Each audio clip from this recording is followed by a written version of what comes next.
Ya, jadi memang, topiknya mudah-mudahan bisa menginspirasi ya, terutama, para dosen dan para dokter muda yang baru lulus ya, untuk mungkin membantu memilih, eee, menentukan pilihan setelah lulus dokter itu mau jadi apa, gitu.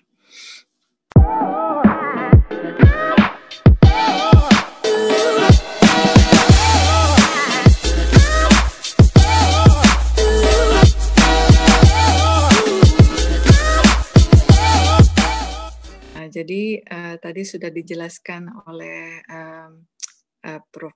Rifka bahwa saya ini lulus dari FKUI tahun 2001. Jadi, aslinya Indonesia, Jakarta, tapi memang setelah lulus itu alhamdulillah saya mendapatkan kesempatan untuk ke luar negeri gitu ya, untuk melanjutkan pendidikan S2, S3, postdoc dan akhirnya bekerja di Kanada. Jadi mungkin pertanyaan yang sama bagi semua lulusan dokter ya, pada saat lulus angkat sumpah, mau jadi apa? Setelah jadi dokter itu mau apa? Karena pilihan utama mayoritas itu pasti banyak yang menjadi spesialis kalau di Indonesia. Karena memang masih spesialis oriented ya. Jadi begitu lulus lanjut spesialisasi untuk praktek sebagai spesialis. Pilihan kedua juga yang banyak adalah menjadi dokter umum atau family medicine. Ya sekarang kalau dulu kan harus ada wajib tugas PTT ya ke puskesmas ya, sekarang sejak angkatan saya itu tahun 2000 sudah tidak diwajibkan untuk ke puskesmas. Kita bisa memilih untuk bisa menjadi dosen, ya, jadi untuk mengambil tugas mengajar atau juga meneliti. Gitu. Jadi waktu itu saya lulus, saya berpikir saya suka mengajar. Jadi karena waktu itu tidak diwajibkan untuk PTT untuk ke daerah bekerja di puskesmas ya. Jadi saya akhirnya karena saya suka mengajar dan saya suka public health. Jadi saya memilih untuk bergabung dengan Departemen Kedokteran Komunitas FKUI. Jadi waktu itu diterima dengan baik, kepala departemennya waktu itu Dr. Setiawati ya. Jadi saya menjadi staf di FKUI, Kedokteran Komunitas, Departemen Kedokteran Komunitas.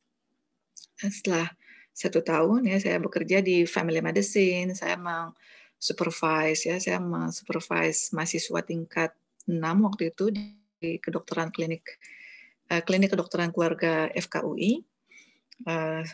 Dan setelah 1 tahun saya mendapatkan kesempatan untuk mengambil beasiswa ke Belanda. Jadi waktu itu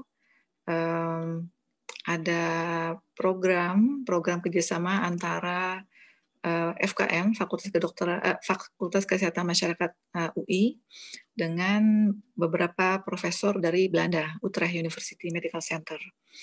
Jadi mereka mengadakan international conference, international workshop in epidemiology. Saya menghadiri dan itu yang membuat saya tertrigger pertama kali untuk melanjuti karir sebagai peneliti. Jadi bisa dibilang shiftingnya di situ. Setelah ikut kursus itu, saya melihat ternyata seorang dokter itu bisa juga menjadi peneliti. Jadi kebetulan profesor yang memberikan kuliah pada saat itu, dia di Belanda, usia 35 tahun sudah menjadi profesor ya. Dia meninggalkan klinik, dia meninggalkan praktek klinik untuk bekerja full time sebagai peneliti. Jadi di situ saya baru terbuka pikiran saya, ternyata bisa ya dokter itu bekerja sebagai peneliti. Gitu. Saya nggak selama kuliah itu orientasinya setelah lulus ya praktek gitu, setelah lulus praktek atau mengajar. Nah, jadi setelah mengetahui ada opsi itu dan mereka memberikan beasiswa, saya melanjutkan ke S2 ke Belanda waktu itu untuk program clinical epidemiology, jadi epidemiologi klinik. Setelah program S2, alhamdulillah saya juga bisa lanjut. Ini setelah selesai S2, saya tanya ke supervisor ya, apakah ada kesempatan untuk melanjutkan S3, mereka bilang ada, jadi saya lanjut S3 di Utrecht. Utrecht dengan jurusan juga sama, epidemiologi, tapi khusus untuk occupational health, jadi kesehatan kerja. Jadi ya terus terang saya itu nggak pernah bercita-cita bisa keluar negeri. Jadi begitu lulus itu saya tidak terbayang saya akan berkarir selanjutnya itu di luar negeri gitu. Tapi ya Allah memberikan jalan seperti ini.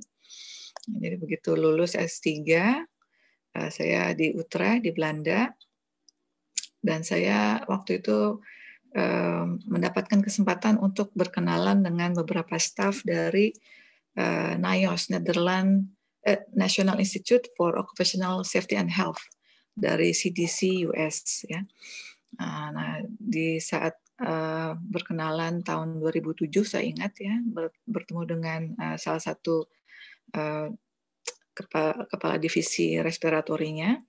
Nah, mereka menawarkan bagaimana kalau kamu postdoc saja di US. Jadi begitu lulus S3 dari Belanda, lanjut postdoc di US gitu. Itu benar-benar saya tidak terpikir gitu, saya tidak pernah terlintas dalam kepala saya akan bekerja di US. Nah, tapi memang ada kesempatan datang, jadi saya ambil, saya aplikasi program Epidemic Intelligence Service program dari CDC. Jadi itu program postdoc 2 tahun dibiayai oleh CDC untuk para lulusan dokter atau PhD yang sesuai di bidang kesehatan, untuk memberikan untuk memberikan aktivitas investigasi outbreak. Jadi kalau ada outbreak di US ya, ada outbreak penyakit misalnya kayak ini nih, COVID-19 ya. Pada saat awal itu dinyatakan ada outbreak atau epidemi atau pandemi, itu EIS officer inilah yang pertama kali dikirim oleh CDC ke berbagai pelosok, berbagai state di US untuk melakukan investigasi. Nah, jadi saya mengambil program itu, alhamdulillah terpilih. Programnya cukup ketat seleksinya, dan itu setiap tahun CDC merekrut 80 dokter, ya, 80 dokter untuk mengikuti program ini, program EIS.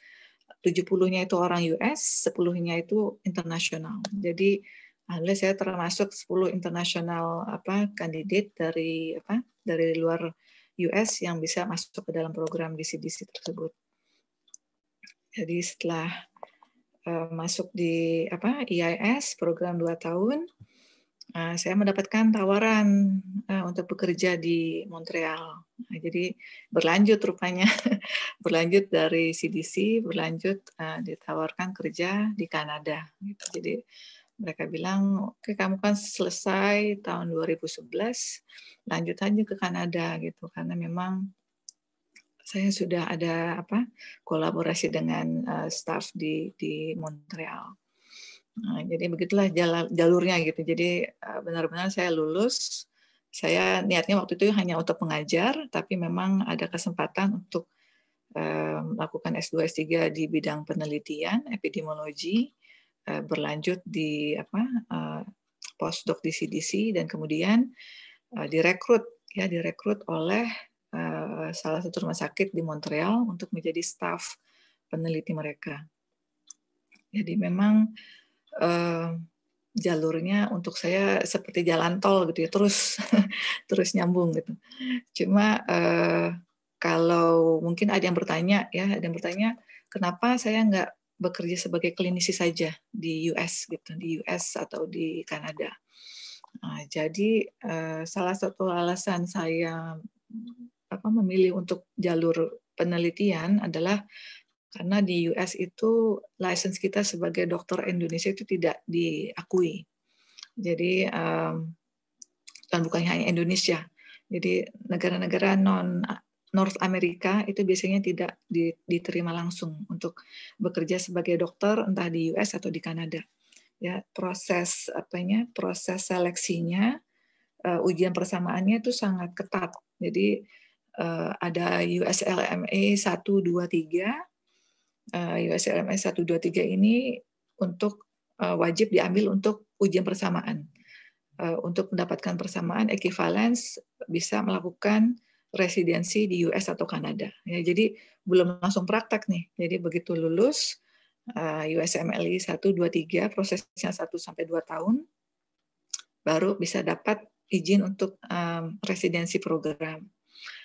Jadi ambil spesialisasi. Setelah ambil spesialisasi sekitar 5 tahun, baru bisa praktek mandiri, gitu. Entah sebagai family medicine atau sebagai dokter spesialis. Nah, bagi saya itu bukan jadi opsi karena saya punya anak 3 masih kecil-kecil, nggak mungkin saya night shift lagi dan proses pendidikannya lama ya, jadi 7 tahun kurang lebih dari mulai ujian sampai residensi sampai bisa praktek gitu. Jadi saya pikir sudahlah, saya kerja sebagai peneliti saja. Jadi karena untuk peneliti tidak perlu itu semua, tidak perlu ada ujian, tidak perlu ada persamaan. Kita bisa langsung bekerja di fasilitas kesehatan atau fasilitas penelitian atau di universitas di Kanada. Jadi itu track record-nya kenapa sampai saya memilih jalur menjadi peneliti saja. Oke, ini sebentar saya buka dulu. Finally sudah open nih.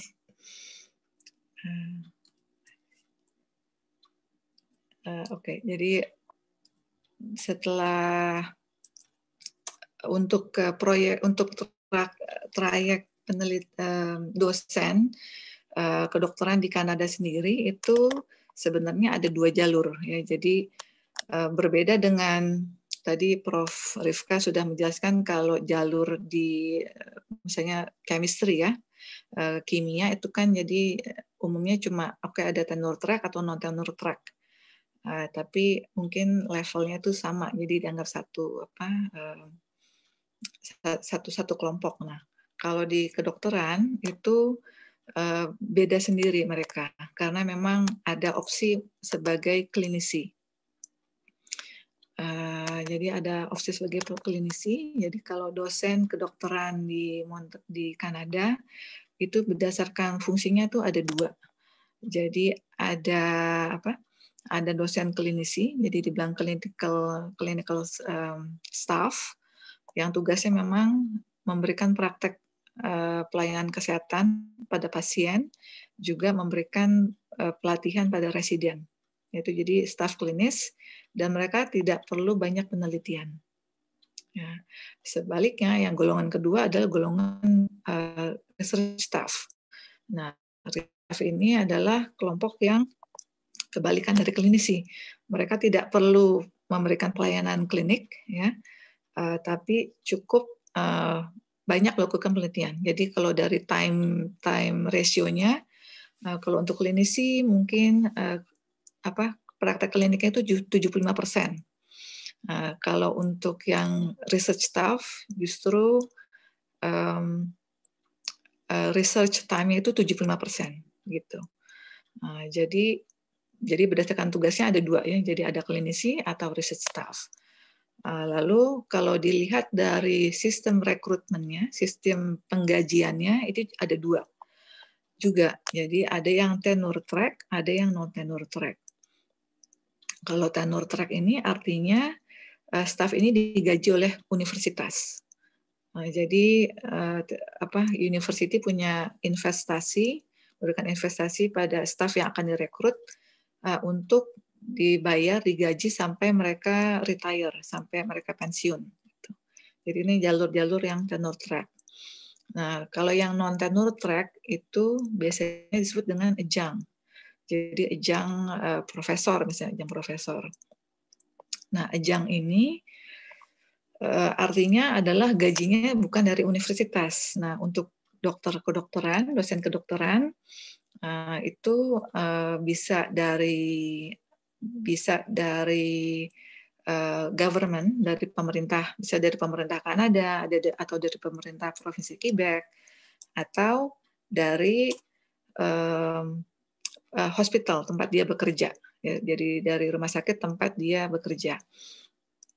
Jadi perekrutannya itu juga berbeda dengan tenure track. Ya, jadi kalau tenure track biasanya direkrut langsung oleh universitas, tapi kalau yang adjunct itu biasanya direkrutnya melalui jalur yang lain, bukan jalur dari universitas, tapi dari misalnya rumah sakitnya sendiri yang merekrut staf peneliti. Jadi, dan itu dalam kasus saya yang dilakukan oleh seperti itu oleh rumah sakit Sacré-Cœur, mereka merekrut saya sebagai staf peneliti. Jadi saya posisinya itu sebagai research staff dengan adjunct position dan afiliasinya dengan rumah sakit gitu. Jadi seperti itu. Apa kelebihan dan kekurangannya? Kalau yang tenure track ya otomatis dia gaji tidak memikirkan gaji lagi ya, tidak memikirkan gaji karena memang sudah disediakan oleh universitas sampai retire gitu. Kalau kalau adjunct itu mereka harus cari gaji sendiri dan itu saya alami dan itu sangat berat. Jadi saya dulu tidak menyangka bahwa untuk berkarir sebagai akademisi di Kanada itu sangat sulit ternyata ya, karena saya bukan jalur tenure track, saya jalur yang adjunct profesor. Jadi semuanya itu harus cari sendiri istilahnya. Jadi gaji cari sendiri, dana penelitian cari sendiri gitu ya.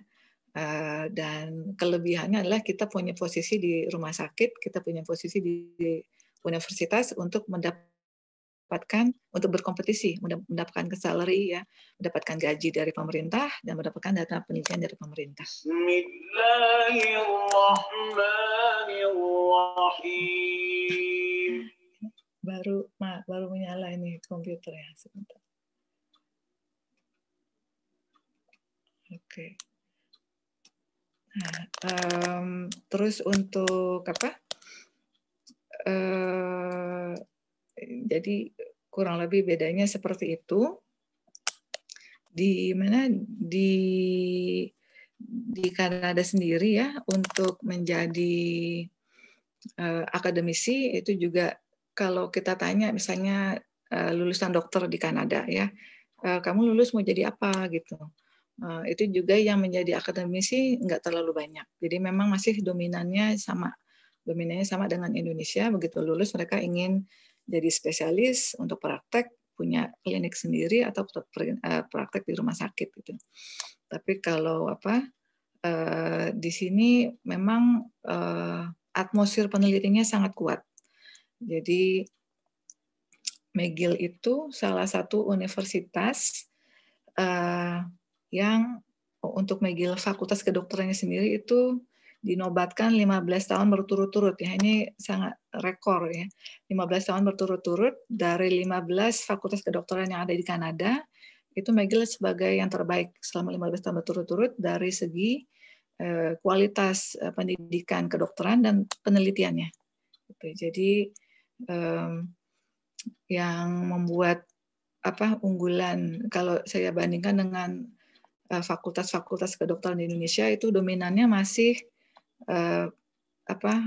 klinik ya, jadi masih pelayanan klinik. Walaupun mungkin 10 tahun terakhir ini sudah ya universitas-universitas yang besar ya, seperti UI, Gajah Mada ya, Pajajaran ya, pokoknya yang di universitas negeri yang besar itu sudah banyak berkembang penelitiannya. Cuma memang kalau dibandingkan dengan di Kanada masih jauh ya. Untuk McGill mereka benar-benar setting semuanya bagaimana klinis dan penelitian itu bisa berjalan dengan sejalan gitu. Terus saya mohon izin sebentar ini untuk pasang slide-nya ya. Sebentar.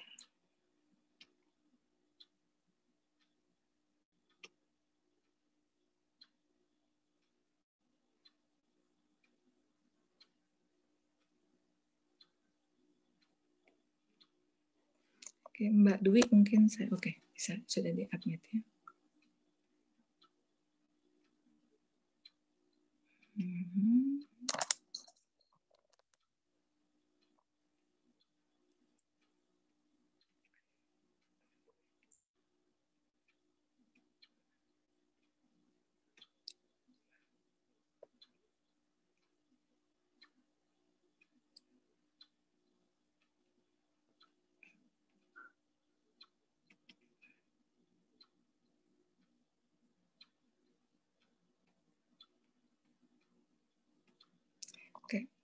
Masih lama ini.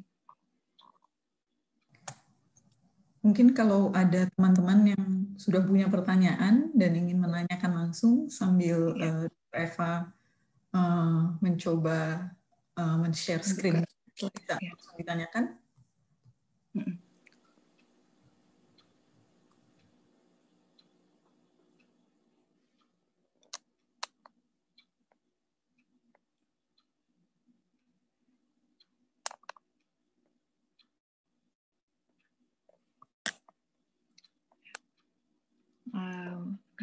Mbak Dwi, belum ada pertanyaan di Facebook ya?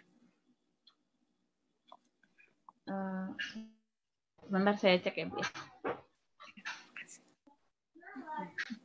Agak lama ini. Oke.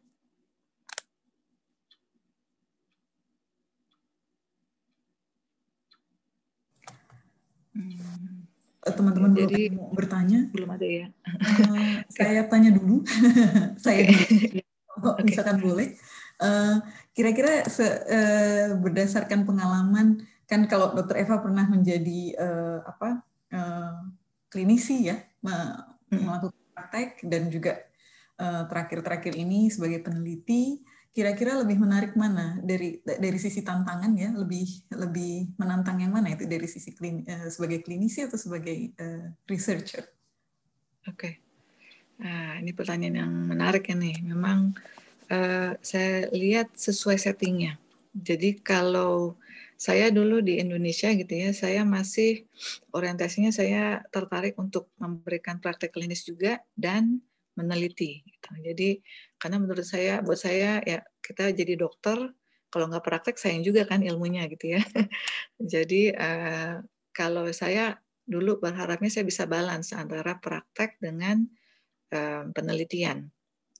Dan tapi kalau di di kedokteran komunitas ya public health memang lebih cenderungnya nanti lebih banyak penelitian. Dan tantangannya menurut saya masing-masing ada tantangannya ya, karena dan juga masing-masing imbalannya itu juga sesuai gitu. Jadi kalau pasien kita memberikan pelayanan pada pasien, pasiennya sembuh kita senang gitu. Tapi kalau misalnya saya lihat dengan penelitian itu sebenarnya kita bisa melakukan di level yang lebih tinggi. Jadi misalnya kalau kita buat penelitian misalnya diagnostik gitu, atau penelitian tentang obat, penelitian tentang suatu obat baru, atau penelitian suatu obat yang baru dibandingkan obat standar. Nah, kita bisa melihat apakah obat baru ini menguntungkan atau tidak dibandingkan obat standar. Sehingga jadi hasil penelitian itu tidak hanya berlaku pada satu pasien, tapi bisa berlaku pada banyak pasien. Jadi dan bisa meningkatkan pelayanan kesehatan pada pasien dalam scale yang lebih besar. Jadi kalau menurut saya sebenarnya apa yang bisa diberikan dari penelitian itu lebih besar dampaknya. Karena kalau untuk clinical practice itu mostly on individual basis, jadi pada individu gitu ya. Tapi bukan berarti untuk jadi klinisi lebih rendah ininya ya kontribusinya, karena klinisi pun nanti dari klinis dari penelitian hasil penelitian itu seharusnya bisa back to clinical practice. Jadi bagaimana klinisi memanfaatkan data dari penelitian untuk mengubah guideline klinik gitu ya. Jadi sama-sama. Jadi makanya sebenarnya antara klinisi dan research itu harus berjalan bergandengan, itu berdampingan. Itu Dr. Prof. Rifka. Oke, menarik. Saya nggak pernah berpikir sampai sejauh itu karena background cuma di research ya. Dan kalau berdasarkan penjabaran tentang riset itu memang betul sekali dampaknya itu lebih luas, tapi mungkin tidak terlalu spesifik ke satu hal ya. Ya, betul. Nah, ini sudah bisa nih slide-nya ya. Oke, Ya, terlihat.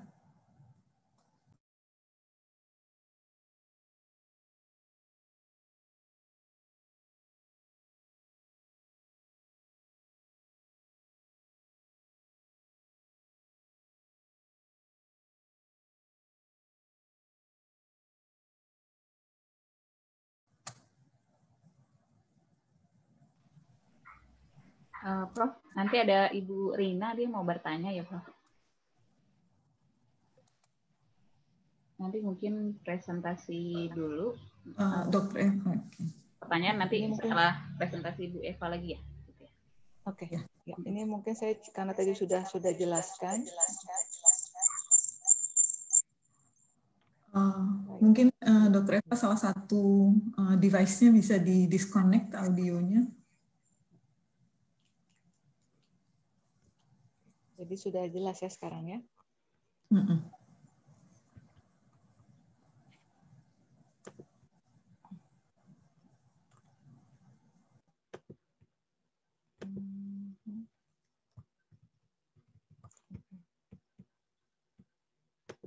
Oke, jadi ini sudah selesai. Oke. Jadi ini tuh sudah kita bahas ya antara academic career ya, antara clinical staff dengan research staff. Lalu ini tadi ada yang menanyakan tentang adjunct position ya. Ini bahwa kalau dari academic career dari level itu ada asisten profesor, associate profesor, dan full profesor ya. Dengan jenjangnya itu masing-masing sekitar 4 tahun. Lalu untuk yang non tenure track berdasarkan salary tadi sudah dijelaskan ada tenure track, ada adjunct position, dan juga nanti ada kontrak academic staff ya. Sehingga memang pada saat kita di McGill misalnya, jadi afiliasinya, jadi kalau kita namanya McGill itu tidak hanya McGill Universitas, tapi ada McGill University Health Center, jadi rumah sakit yang berafiliasi dengan McGill University, dan ada juga McGill University Health Center Research Institute. Jadi ini khusus Research Institute untuk rumah sakit yang dinaungi oleh McGill University. Ya, jadi kalau untuk tenure track itu lebih ke arah McGill University. Sedangkan adjunct itu biasanya mereka yang bekerja entah di McGill University Health Center atau di Research Institute milik McGill University Health Center. Jadi oke. Ini tadi sudah ya. Perekrutannya juga tadi sudah dijelaskan kalau tenure track itu direkrut langsung oleh fakultas. Kalau untuk adjunct itu biasanya entah self solicitation, entah kita yang approach ke kepala departemen untuk saya menawarkan diri untuk bekerja di departemen gitu, atau mereka yang merekrut kita. Dalam hal ini dalam case saya ini saya direkrut oleh Sakreker waktu itu ya, pada saat saya sedang di CDC. Dan proses seleksinya juga kurang lebih sama ya. Jadi kita diminta untuk memberikan presentasi, memberikan CV, lalu akan dievaluasi oleh anggota departemen. Ini untuk poin evaluasi. Poin evaluasi ini juga digunakan untuk menilai kenaikan jenjang karir tadi dari asisten ke associate profesor, lalu associate ke full profesor, juga digunakan untuk penerimaan profesor sebagai adjunct profesor pun kita melihat kriteria ini ya. Jadi yang dilihat adalah bagaimana professional development. Jadi apakah kita bisa punya posisi sebagai international leader gitu di komite tertentu atau di organisasi tertentu. Ya, anggota dari komite, misalnya komite etik, keanggotaan komite etik, atau komite research ya. Juga misalnya menjadi anggota peer assessment commitment ya.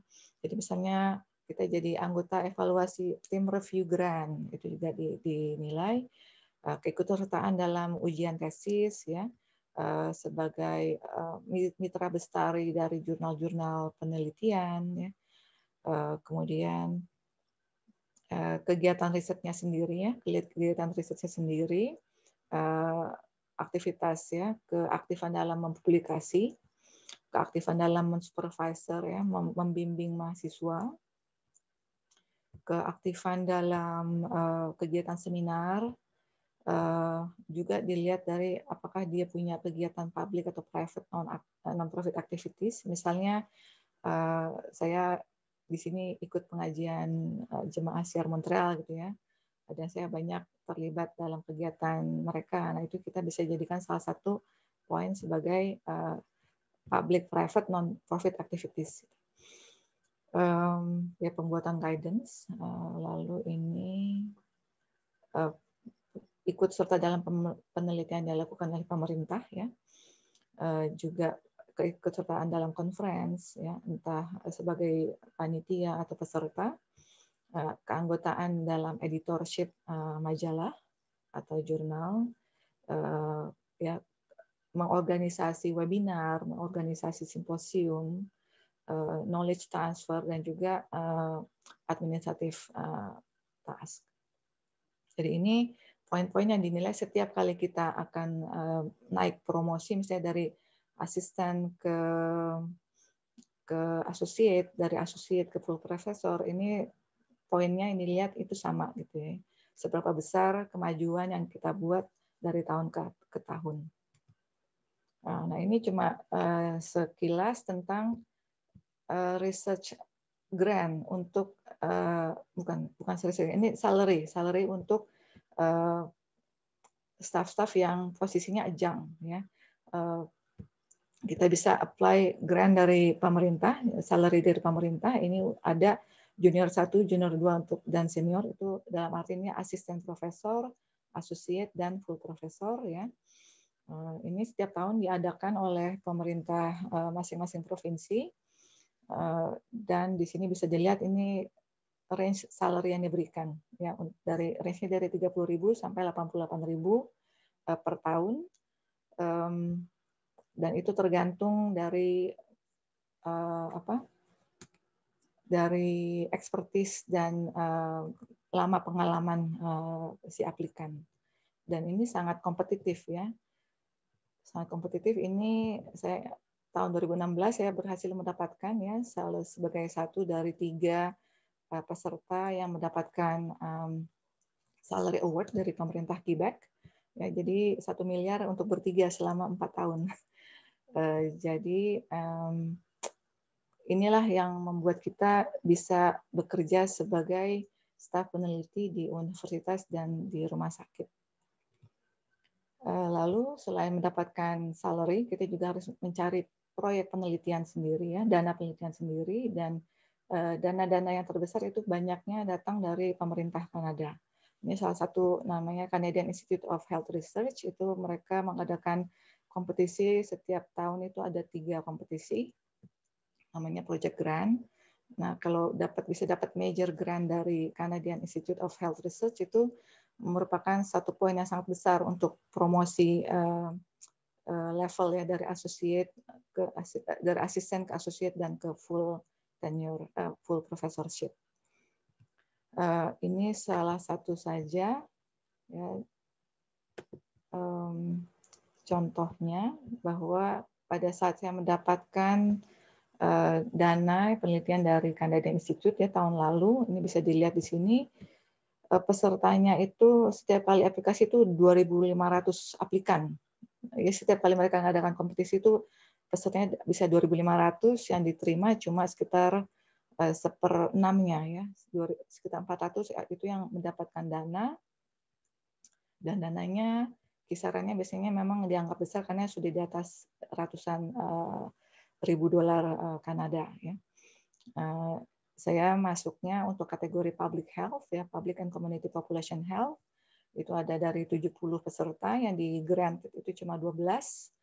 Ya, alhamdulillah kelompok, ya, tim kami mendapatkan ranking yang cukup baik sehingga bisa mendapatkan dana. Oke. Jadi ini sebagai penutup, ya, saya cuma mengencourage, ya, bahwa tidak ada yang tidak mungkin, insya Allah, kalau misalnya memang kita berusaha, gitu ya. Karena saya ingat saya juga datang dari keluarga yang biasa-biasa saja, tapi alhamdulillah kesempatan datang, kita manfaatkan kesempatan, dan ini salah satu quote yang saya pikir sangat relevan, ya, untuk kita, ya, karena kadang-kadang kita berpikir, apakah saya cukup qualify untuk apply, gitu ya. Jadi kadang-kadang kita disebutnya self reject, kita menolak diri kita sendiri, kita menganggap diri kita itu tidak qualified. Jadi jangan self reject dan jangan malu bertanya, karena kalau kita bertanya, kita tidak bertanya, pasti jawabannya tidak. Kita tidak tahu apakah sebenarnya ada kesempatan atau tidak. Ini saya ingat sekali pada saat saya hampir selesai S2, ya, teman-teman yang dari internasional itu sangat aktif begitu mereka akan selesai masternya, mereka sudah hunting untuk S3 ya. Jadi saya pikir wah agresif banget mereka langsung gitu tanya supervisornya, saya bisa nggak lanjut ke S3 gitu. Dan bagi saya orang Indonesia tuh rada sungkan untuk nanya gitu ya. Kalau orang Indonesia biasanya kalau nggak ditawarin malu bertanya kan. Jadi kalau waktu itu akhirnya saya ikutin aja teman-teman saya yang pada nanya gitu ya. Saya tanya juga supervisor saya, bisa nggak saya lanjut S3 gitu. Dan ternyata mereka bilang ya ada dananya gitu. Jadi memang jangan malu bertanya, karena kalau kita tidak bertanya kadang-kadang kesempatan itu lewat. Jadi kurang lebih seperti itu, Prof. Rifka. Terima kasih.